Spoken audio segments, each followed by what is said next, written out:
Hello students, আমি Nitish sir জ্ঞানজ্যোতি coaching সেন্টারের পক্ষ থেকে তোমাদের প্রত্যেককে জানাই স্বাগত। তো স্টুডেন্টস, আজকে আমি তোমাদের সঙ্গে আলোচনা করব মাইনর সোসিওলজি সাজেশন 2024 নিয়ে।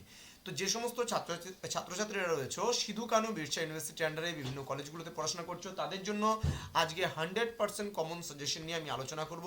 তোমরা জানো তোমাদের 40 মার্কসের উপরে কিন্তু মাইনরের পরীক্ষা তোমাদের হয়, যেটা আমিও খবর পেয়েছি। সেটা হচ্ছে মাইনর তোমাদের যে পরীক্ষাগুলো হবে সেটা কিন্তু 40 মার্কসের উপরে। তো স্টুডেন্টস, যারা এখনো পর্যন্ত আমাদের অফিসিয়াল ইউটিউব চ্যানেলটিকে সাবস্ক্রাইব করেনি, তারা অবশ্যই চ্যানেলটিকে সাবস্ক্রাইব করে পাশে থাকা বেল আইকন অল প্রেস করে দাও, যাতে নেক্সট টাইম থেকে কোনো ভিডিও আপলোড করলে তার নোটিফিকেশন তুমি সবার আগে পেতে পারো।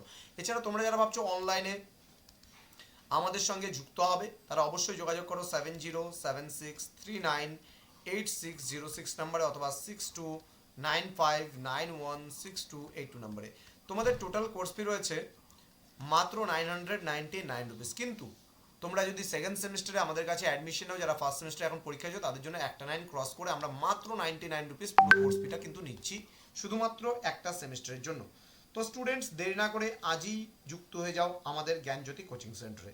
চলো শুরু করছি আজকের ক্লাসটা, এবং তোমাদের 100% কমন সাজেশন নিয়ে এবং তোমাদের আর কোন কোন বিষয়ের প্রয়োজন সেটাও কিন্তু অবশ্যই আমাদের কমেন্ট বক্সে কমেন্ট করে জানাও, যাতে তোমাদের কোনো রকম কোনো কিছু পেতে অসুবিধে না হয়। তো প্রশ্নমান 5-এর জন্য তোমরা যেগুলো পড়বে সেগুলো একটু আলোচনা করছি। সর্বপ্রথমে সমাজতত্ত্ব কি একটি বিজ্ঞান, দেন সমাজতত্ত্ব কি মূল্যমান নিরপেক্ষ, দেন সমাজতত্ত্ব নৃতত্ত্বের মধ্যে সাদৃশ্য ও বৈসাদৃশ্য, রাষ্ট্রবিজ্ঞান ও সমাজতত্ত্বের মধ্যে পার্থক্য, সমাজতত্ত্বের উপর রাষ্ট্রবিজ্ঞানের নির্ভরশীলতা আলোচনা করো। অথবা এটা না পড়লেও চলবে, তোমরা এটা পড়ে নিলেই দেখবে যে এটা তোমাদের হয়ে যাচ্ছে। হ্যাঁ, সমাজতত্ত্ব দর্শনের মধ্যে সাদৃশ্য বৈসাদৃশ্য। আচ্ছা, পরের প্রশ্ন এটা পড়বে, সমাজের সামাজিক গোষ্ঠীর গুরুত্ব বা ভূমিকা বা প্রয়োজনীয়তা আলোচনা করো। দেন সমাজ ও সংস্কৃতির মধ্যে সম্পর্ক। আমি যেগুলো বলছি শুধুমাত্র সেগুলোই পড়বে, বাকিগুলো পড়তে হবে না। এখানে অনেক প্রশ্ন আমরা সিলেক্টেড করে রাখি, কিন্তু মানে সব প্রশ্ন সাজেশনে আসে না।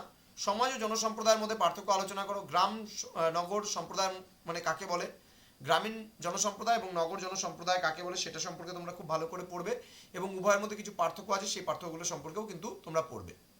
দেন সংঘ ও প্রতিষ্ঠানের মধ্যে পার্থক্য, সংঘ ও জনসম্প্রদায়ের মধ্যে পার্থক্য, সমাজ ও সংঘের মধ্যে পার্থক্য, সামাজিকীকরণের অন্যতম প্রধান মাধ্যম হিসেবে পরিবারের ভূমিকা আলোচনা করো।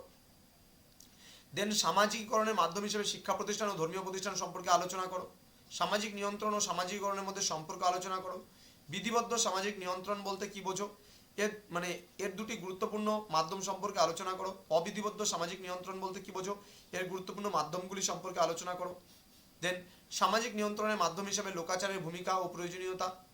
এখানে একই প্রশ্ন, লোকনীতির ভূমিকা, এখানে লোকাচারে বলেছে, এখানে লোকনীতির বলেছে। এগুলো কিন্তু সব 5 নম্বরের জন্য তোমরা পড়বে, এবং এই দুটো প্রশ্ন না পড়লেও তোমাদের চলবে। এবার আমরা আসবো 10 নম্বরের যে প্রশ্নগুলো আসে তোমাদের, সেই 10 নম্বরের প্রশ্নগুলোকে নিয়ে আলোচনা করব। কেমন? সমাজতত্ত্বের উদ্ভব ও বিকাশ সম্পর্কে আলোচনা করো। ভারতের সমাজতত্ত্বের উদ্ভব ও বিকাশ সম্পর্কে আলোচনা করো। দুটো প্রশ্ন কিন্তু সেম, ঠিক আছে, দুটো প্রশ্ন কিন্তু সেম। এই দুটোর মধ্যে একটা প্রশ্ন আসার সম্ভাবনা প্রবল রয়েছে। দেন সমাজতত্ত্ব কি, সমাজতত্ত্বের প্রকৃতি আলোচনা করো, ভালো করে পড়বে। সমাজতত্ত্বের পরিধি বিষয়বস্তু, সমাজতত্ত্ব নৃতত্ত্বের মধ্যে সম্পর্ক, এটা অলরেডি তোমরা মানে মানে ছোটতেই পড়ে নিয়েছো 5-এর। দেন সমাজতত্ত্ব ইতিহাসের মধ্যে সম্পর্ক, সমাজতত্ত্ব দর্শনের মধ্যে সম্পর্ক, সমাজতত্ত্ব অর্থনীতির মধ্যে সম্পর্ক। এই 4টের মধ্যে একটা প্রশ্ন তোমাদের, সরি 5টা বলছি, 5টা, এই 5টা প্রশ্নের মধ্যে একটা প্রশ্ন কিন্তু তোমাদের আসবেই আসবে, হ্যাঁ, মনে রাখবে। দেন সামাজিক মর্যাদা ও ভূমিকা কাকে বলে, এই প্রশ্নটা তোমাদের না পড়লেও চলবে। এখন এই প্রশ্নটা পুরো, সামাজিক মর্যাদা কি, আরোপিত মর্যাদা এবং অর্জিত মর্যাদার মধ্যে পার্থক্য আলোচনা করো। দেন সামাজিক গোষ্ঠী কাকে বলে, সামাজিক গোষ্ঠীর বৈশিষ্ট্য ও প্রকারভেদগুলি, খুবই গুরুত্বপূর্ণ প্রশ্ন, ইম্পর্টেন্ট প্রশ্নটা খুব। দেন প্রাথমিক ও গণগোষ্ঠী কাকে বলে, উভয় গোষ্ঠীর মধ্যে পার্থক্য ও বৈশিষ্ট্যগুলি লেখো। সমাজে প্রাথমিক গোষ্ঠীর ভূমিকা, গুরুত্ব ও প্রয়োজনীয়তা হালকার উপর দিয়ে দেখে নিও। সমাজে গণগোষ্ঠীর গুরুত্ব ও ভূমিকা দরকার নেই পড়ার, এটা ক্রস। সংস্কৃতি ভালো করে পড়বে, ঠিক আছে। সংস্কৃতি কাকে বলে, সংস্কৃতির বিভিন্ন বৈশিষ্ট্যগুলি লেখো। দেন বস্তুগত ও অবস্তুগত সংস্কৃতি কাকে বলে, এই দুটি সংস্কৃতির বৈশিষ্ট্য আলোচনা করো। সংস্কৃতির বিভিন্ন উপাদানগুলি সম্পর্কে আলোচনা করো। দেন লোকাচার ও লোকনীতি কাকে বলে, উভয়ের বৈশিষ্ট্য বা পার্থক্যগুলি লেখো। সভ্যতা কাকে বলে, সভ্যতা ও সংস্কৃতির মধ্যে পার্থক্য আলোচনা করো। সংঘ বা সমিতি কাকে বলে, সংঘের বিভিন্ন বৈশিষ্ট্যগুলি লেখো। দেন সামাজিকীকরণ কাকে বলে, সামাজিকীকরণের বিভিন্ন মাধ্যমগুলি আলোচনা করো। দেন সামাজিকীকরণের বিভিন্ন প্রকারভেদ ভালো করে পড়বে, এটা পড়তে হবে না। সামাজিক নিয়ন্ত্রণটা ভালো করে পড়বে, সোশ্যাল কন্ট্রোল যেটাকে আমরা বলছি। সামাজিক নিয়ন্ত্রণের বিভিন্ন মাধ্যমগুলি সম্পর্কে আলোচনা, এটা পড়তে হবে না। সামাজিক পরিবর্তনটা পড়বে, এটা না পড়লেও চলবে, এটা না পড়লেও চলবে, এবং সামাজিক পরিবর্তনের কারণগুলো সম্পর্কে পড়বে। তো স্টুডেন্টস, কি কি আমি বললাম সেগুলো একটু ভালো করে পড়ে যাবে, যাদের মাইনর সোশিওলজি আছে।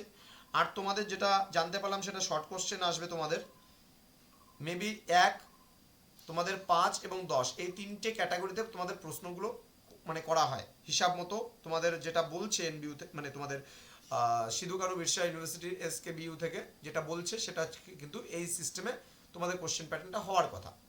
এখন প্রথম বছর পরীক্ষা না হলে এক্স্যাক্টলি ভাবে একদম 100% বলা যাবে না যে এটাই হবে। আমি মিডিয়াম মধ্যম মানের এবং বড়গুলো আমি আলোচনা করলাম, ছোটগুলো তোমরা একটু কলেজের টিচারদের থেকে শুনে, অবশ্যই নিজের নিজের কলেজের প্রফেসরের থেকে শুনে তোমরা পড়ে নিও।